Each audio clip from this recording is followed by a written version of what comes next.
Olá, boa noite. Está começando aqui na Rede TV Espírito Santo o ES News especial Eleições 2018. E a gente continua recebendo aqui em nossos estúdios os candidatos que foram eleitos nessa última eleição. Nesta noite, meu convidado é o senador eleito pelo PPS aqui do Espírito Santo, Marcos Duval.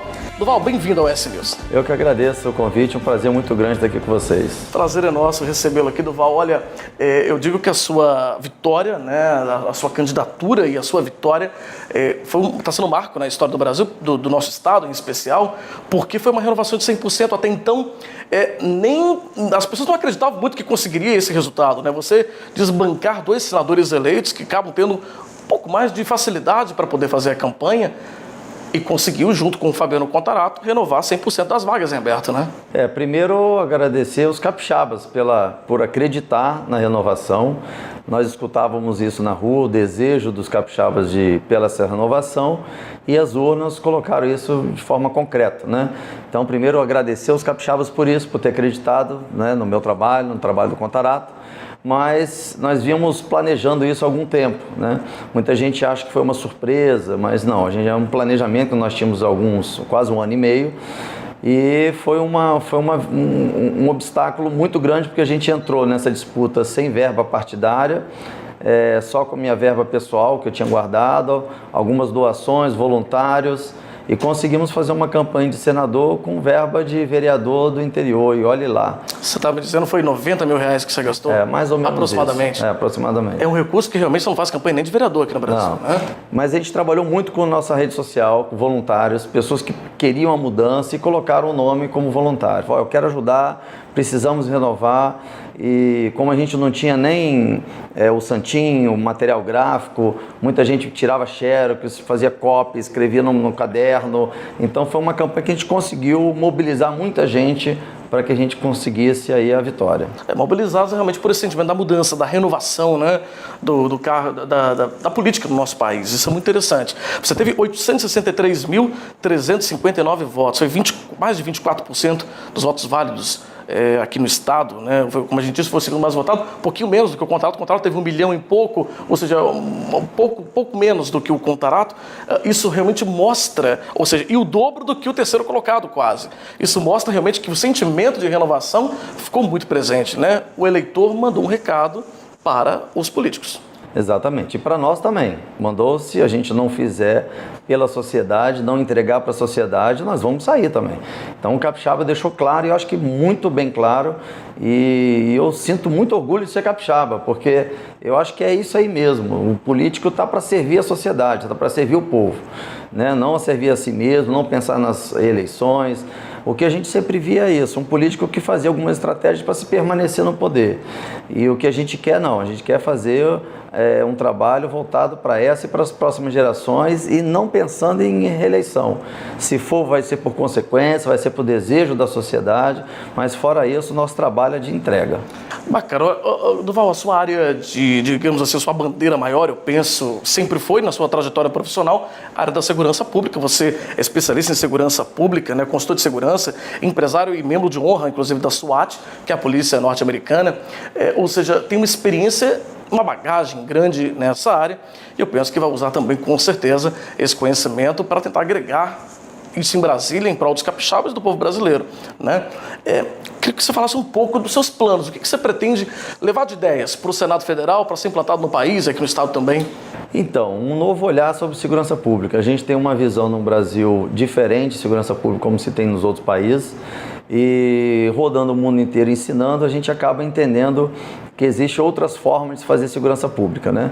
Você tem uma participação muito grande da sociedade, você tem uma forma de formação e treinamento do policial diferenciado, você tem uma legislação mais rígida, você tem vários segmentos que precisam ser trabalhados. Eu falo que a segurança pública não se faz com tiro, pancada e bomba, se faz com projeto social, educação, com geração de emprego e renda, estruturação da família, um código penal atualizado, a polícia motivada, a polícia bem treinada e preparada. Então, são vários segmentos que precisam ser trabalhados. Agora, quando a gente fala, por exemplo, em código penal, muitos delegados, policiais têm colocado isso muito na mídia quando são entrevistados, a polícia prende e a justiça solta. O nosso Código Penal, ele está muito atrasado. Está na hora de mexer nele, tá? Não, também. Não é só o Código Penal que precisa ser alterado. O negócio, outro fator que precisa ser visto com muito carinho, principalmente pelos governos, é a polícia judiciária, a polícia civil. Por quê? Quando a sociedade pede muito polícia na rua para ter essa sensação de segurança. Mas a polícia civil, principalmente através da unidade de perícia, é que vai conseguir juntar todas as provas de um crime e entregar para o Ministério Público, para que o Ministério Público ofereça a denúncia e o juiz possa ter realmente provas para manter a pessoa presa. O que acontece hoje é que não se tem prova suficiente, advogados criminalistas conseguem achar essas brechas e acaba soltando. O judiciário fica com as mãos atadas também. Então, a gente precisa ter um Código Penal mais rígido para evitar que a pessoa cometa crime, né? Eu sou a favor até da prisão perpétua, para que você...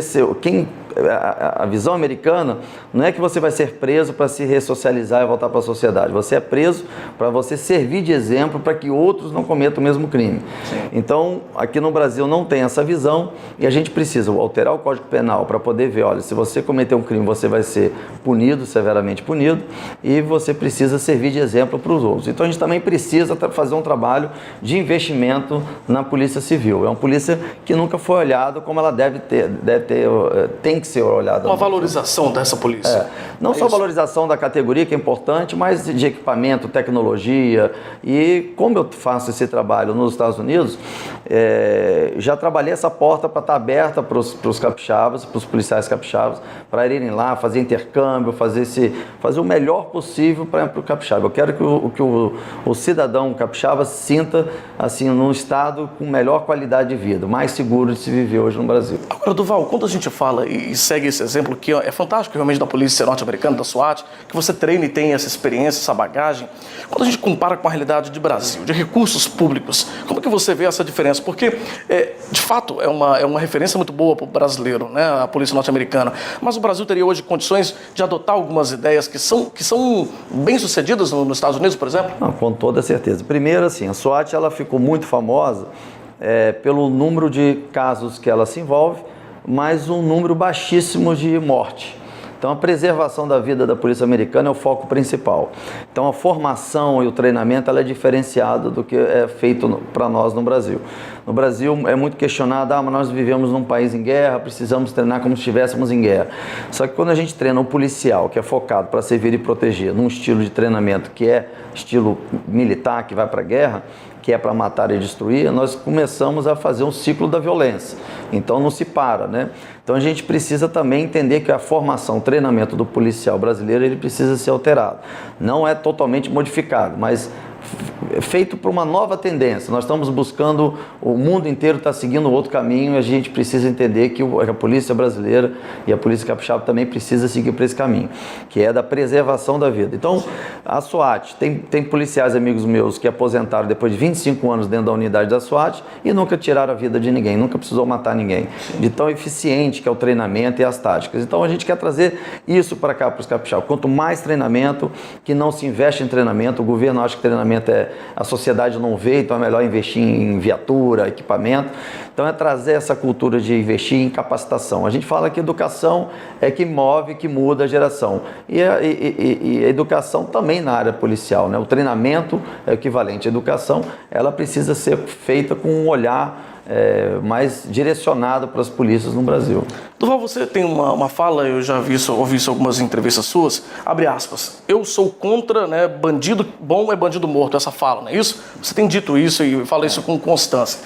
Uma fala que é bem diferente do que o candidato à presidência da República, que está na frente das pesquisas, Jair Bolsonaro, tem pregado, inclusive prega o armamento das pessoas, né? A liberação do armamento, a flexibilização disso. Queria que você se posicionasse, porque eu sei que já teve, você inclusive teve uma desavença no discurso nas redes sociais com o filho dele, Eduardo Bolsonaro, no ano passado, quando o Espírito Santo passou pela crise da segurança pública, com relação a reagir ou não quando você sofre um assalto, um tipo desse tipo de coisa, né? Como que você se posiciona em relação a essa questão? Uma pergunta bem pertinente. Primeiro, naquele momento que nós estávamos com a polícia em greve no estado, 2017, eu fiz um vídeo dando várias dicas de segurança, uma delas era não reagir. Por que não reagir? Primeiro, porque nem todo mundo anda armado, um número muito pequeno de pessoas que andam armado. Segundo, na minha rede social, eu tenho pessoas que me seguem que vai de 4 a 90 anos de idade, então eu não posso falar que todo mundo tem que reagir se ninguém está preparado para isso. E terceiro, que mesmo que aqueles que estavam reagindo não têm condições de buscar uma polícia, porque a polícia estava em greve. Então nem quem tentasse reagir ia conseguir ter resultado. Então quando eu fiz essa fala, o Eduardo e o grupo dele fizeram umas falas tipo, tem que reagir, bandido bom é bandido morto, e começaram a incentivar a reação. Só que eu disse, olha, nós temos que ter responsabilidade. Então você que anda armado, você precisa reagir, não tem outra alternativa, senão ele vai descobrir que você está armado e vai te matar. Você que tem uma expertise, uma defesa pessoal, você pode optar, dependendo da situação, em reagir ou não reagir. Agora, a grande maioria não tem nem expertise, não tem arma, e é a grande maioria da sociedade. Então, como é que eu vou falar para essa sociedade? Reage. Reage como? De que forma? De que maneira? E depois, quem vai me ajudar? Então, a gente tem que seguir as coisas com muito equilíbrio e muita coerência. Até porque um cidadão de bem, sem armas, contra um bandido armado, ele, numa reação, ele vai ser morto, né? Exatamente. Provavelmente. Então, a gente tem que ter muita coerência e muita responsabilidade no que nós falamos. Quando eu falo que bandido bom é bandido preso e condenado, porque quando a gente incentiva bandido bom, bandido morto, a sociedade está dando credibilidade para o mal policial, porque não existe no Brasil pena de morte. Então o mal policial vai achar que aquilo ali é uma carta branca para ele agir em cima da letalidade, vai matar. E a mesma sociedade que fala que bandido bom é bandido morto, é a mesma sociedade que depois vai para as ruas dizer que a polícia é violenta. Não estou dizendo as mesmas pessoas. Então se você tem esse discurso, você também não deve questionar que a polícia é violenta. E quando você faz esse discurso, o bandido também escuta isso. Então quando você tem uma situação de chegada da polícia em determinado local, o que a bandidagem faz? Troca tiro. Não, eu não quero morrer, quem vai morrer é a polícia. Então com essa troca de tiro, o que acontece? Bala perdida. Situações com refém, vai fazer um assalto. A polícia chega, ele acha que vai ser morto pela polícia, ele pega a sociedade como refém. Então existem várias consequências por conta dessa fala. Entendi, tá certo. E é algo que esse discurso realmente do Jair Bolsonaro, a gente sabe que é um discurso que exalta, né? Inclusive o policial que mata, ele tem falado isso, o policial que mata um bandido, ele tem que ser condecorado, né? Então a gente tem que realmente repensar essa forma de o que é melhor para fazer justiça, né? Evita o crime de acontecer, ou você depois enaltece o policial que matou o bandido, que cometeu o crime, que às vezes, nem em todas as situações, é vítima também de uma questão social, sim, né? Que você facilitou para aquilo acontecer. Sem defender bandido, não é isso que a gente está falando. Exatamente, a gente tem que ter essa coerência, porque muita gente também acha que no Brasil, quanto menos escolas, mais presídios. Então é natural que o governo fale assim, não vou investir em presídio não, porque significa, vai mostrar para a sociedade que eu estou sendo incapaz, incompetente na geração de escola e emprego. E aí eu coloco um questionamento aqui para todo mundo, para toda a sociedade. Vamos pegar como exemplo os Estados Unidos. Então, nós temos escolas para todo mundo, nós temos trabalho e emprego para todo mundo e temos a maior população carcerária do planeta. Então, como é que você explica tendo escola para todo mundo, emprego para todo mundo e tendo o maior número de presos do mundo? Porque você vê que não é só questões de falta de oportunidade. São pessoas que decidem, escolhem entrar para o crime, né? Nós temos uma parcela pequena que é por falta de oportunidade, essa parcela deve ser ressocializada para voltar para a sociedade, mas 2/3, o restante foi opção de entrar, foi ou por distúrbios mentais, que cometem esses crimes hediondos, ou são pessoas que decidiram o caminho mais fácil de ganhar dinheiro. Infelizmente existem, né? Duval, olha, nós vamos falar sobre esses e outros assuntos, vamos falar um pouquinho de segurança pública também, que é a bandeira principal do Duval, né? Ele sempre trabalhou com isso, mas não somente, vamos falar sobre outras bandeiras também ligadas à política, né? E também ao seu mandato, que começa a partir já do ano que vem, 2019. Nós vamos para um rápido intervalo, a gente volta já já. Continue ligado com a gente aqui na Rede TV Espírito Santo.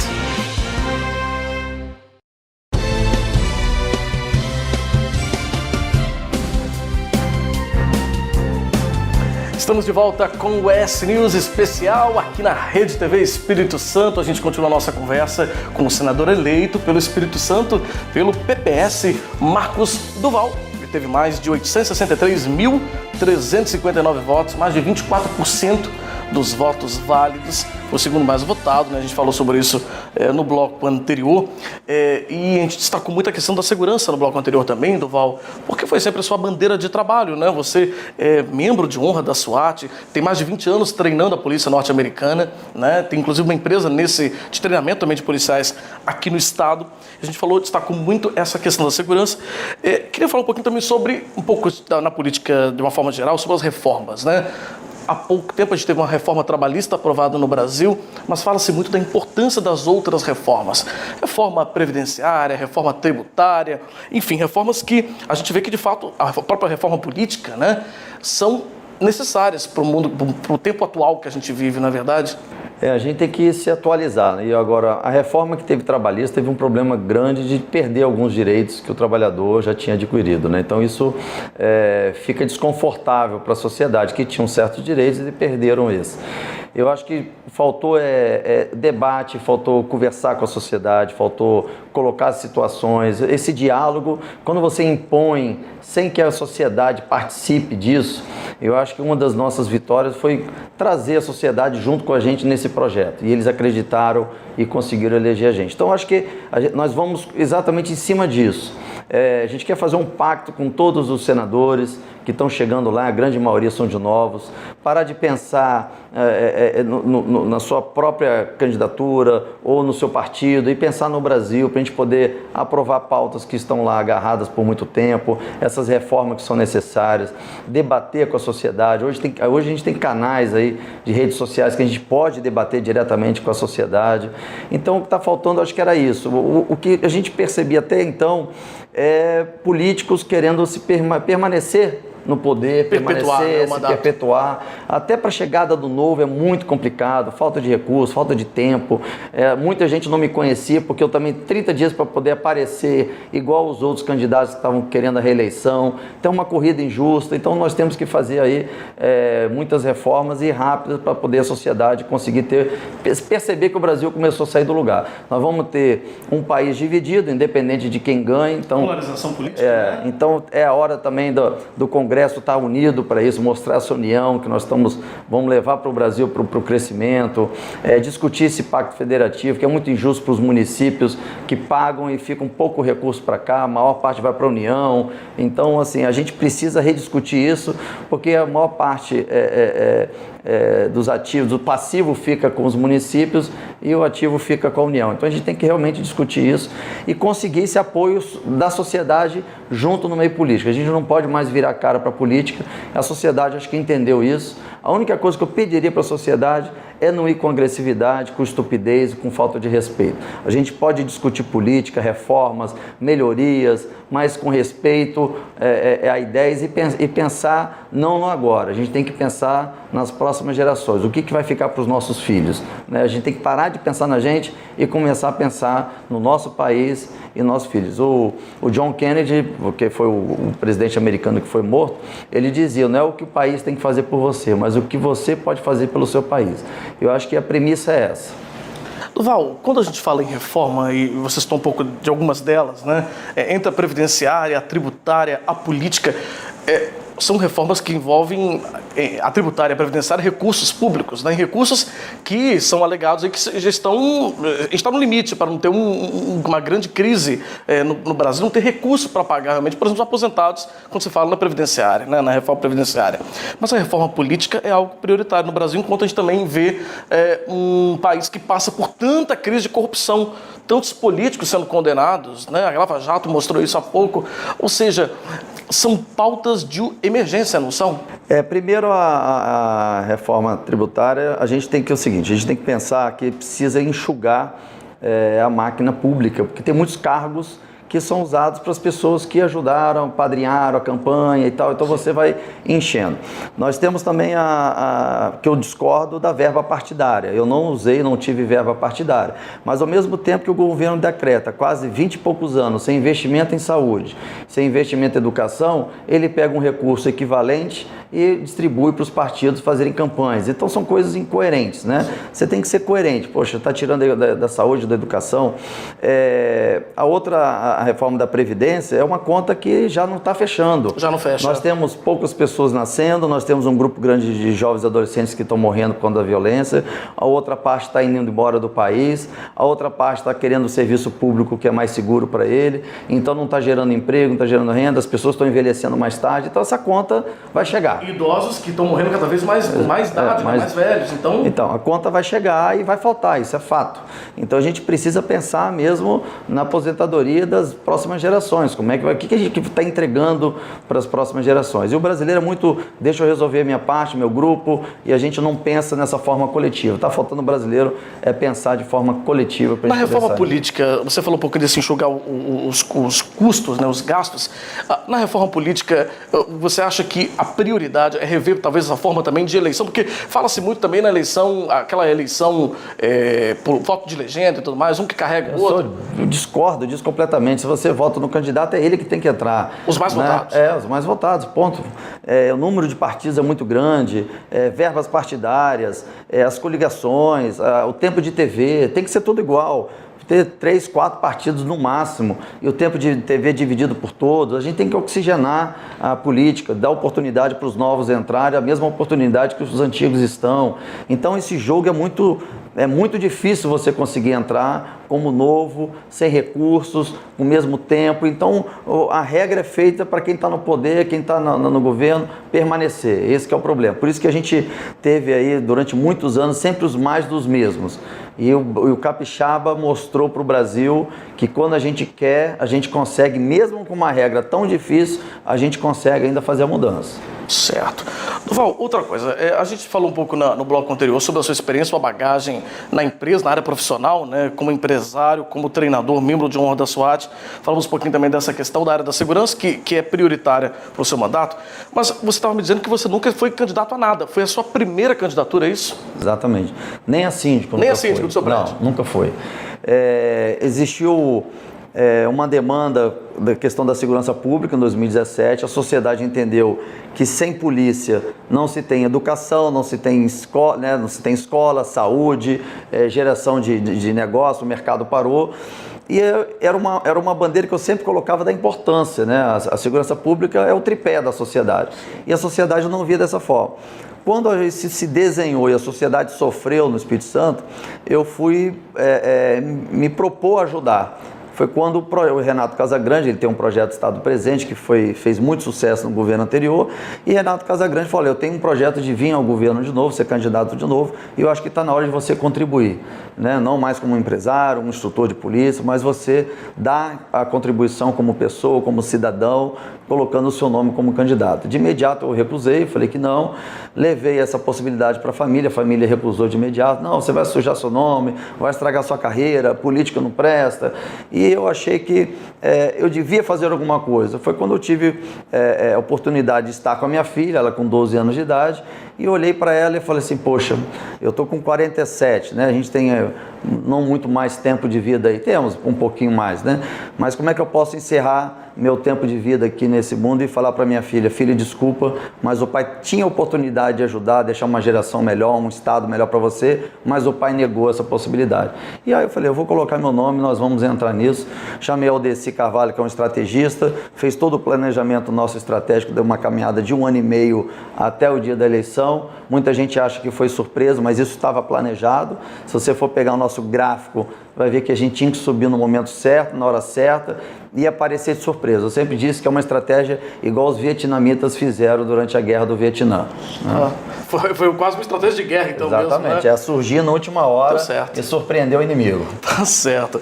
Duval, o nosso tempo já está no finalzinho, eu estou vendo ali o nosso tempo está quase acabando, mas antes, vamos falar rapidamente sobre política nacional. O seu partido PPS decidiu pela neutralidade em relação à polarização PT-PSL, né, Haddad e Bolsonaro. O PSB decidiu apoiar Haddad por ser contrário às ideias do Bolsonaro. Qual a posição do Duval? Então, Duval como cidadão era agora Duval, agora senador. Senador eleito. Então, como senador eleito, eu preciso ter a minha neutralidade, porque lá no Senado eu vou exigir, seja do candidato A ou B, resposta para o meu estado. E se eu tiver a maioria do partido A, e a minoria partido B, eu vou me prejudicar, o Estado do Espírito Santo vai se prejudicar. Então eu não quero me colocar quem é o meu candidato, eu como senador, para que o capixaba possa ter durante 8 anos um senador trazendo trabalho, trazendo resposta, recursos, projetos para o Espírito Santo. Porque se eu falo isso agora, eu vou estragar um projeto de 8 anos só para poder agradar o eleitor, porque vai ser um único voto, é o meu. Eu não vou conseguir mudar uma massa para poder mudar uma eleição. Está muito dividido também, né? Então essa responsabilidade é de todo mundo, de todos os capixabas. O que o capixaba escolher, o que o brasileiro escolher, vai levar para lá e aí vai ser, sim, aí a minha luta, a minha dedicação plena para poder beneficiar os capixabas. Tá certo. Olha, eu quero agradecer muito ao Marcos Duval, senador eleito pelo PPS aqui no Espírito Santo, segundo mais votado no estado, uma votação expressiva, e parabéns pela vitória, parabéns que você tenha um sucesso na sua atuação, representando todos nós capixabas, e volte mais vezes aqui para trazer resultados e mostrar resultados para a gente aqui também na Rede TV. Com toda certeza, agradeço a oportunidade. Capixabas, parabéns pela coragem e pela coerência da fala com a ação de vocês. Vocês deram um exemplo para todo o Brasil. Tenho orgulho hoje de dizer que eu também sou capixaba. Obrigado, Duval. Obrigado mesmo pela sua presença. E a gente encerra aqui o ES News Especial de hoje, agradecendo a sua audiência e a sua companhia. Lembrando que nas próximas semanas nós receberemos também aqui em nossos estúdios deputados, senadores, que foram os mais votados, também os que foram eleitos, para que você conheça um pouquinho mais o perfil de cada um deles. Obrigado pela companhia. Até semana que vem. Boa noite.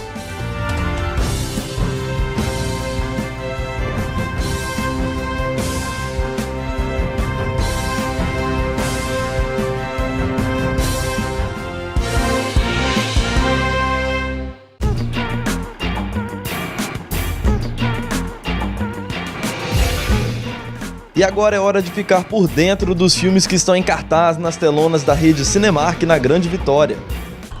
40 anos depois de ter escapado do ataque de Michael Myers em uma noite de Halloween, Laurie Strode terá que se confrontar com o assassino mascarado pela última vez. Ela foi perseguida pela memória de ter sua vida por um triz, mas dessa vez, quando Myers retorna para a cidade de Haddonfield, ela estará preparada. É o retorno do clássico Halloween às telonas.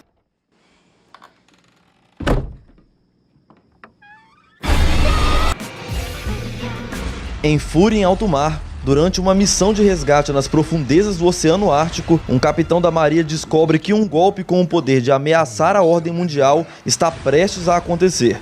Quando o presidente russo é capturado por inimigos, o capitão se une a um grupo de elite da Marinha Americana para tentar resgatá-lo e ajudar a recuperar o seu cargo.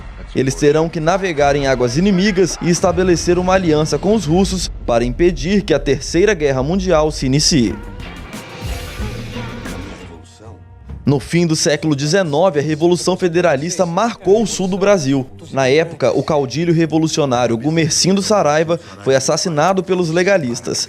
Em A Cabeça de Gumercindo Saraiva, o filho dele, Francisco Saraiva, parte com 5 cavaleiros para resgatar a cabeça do pai, cortada pelo Major Ramiro de Oliveira. Já estamos degolando.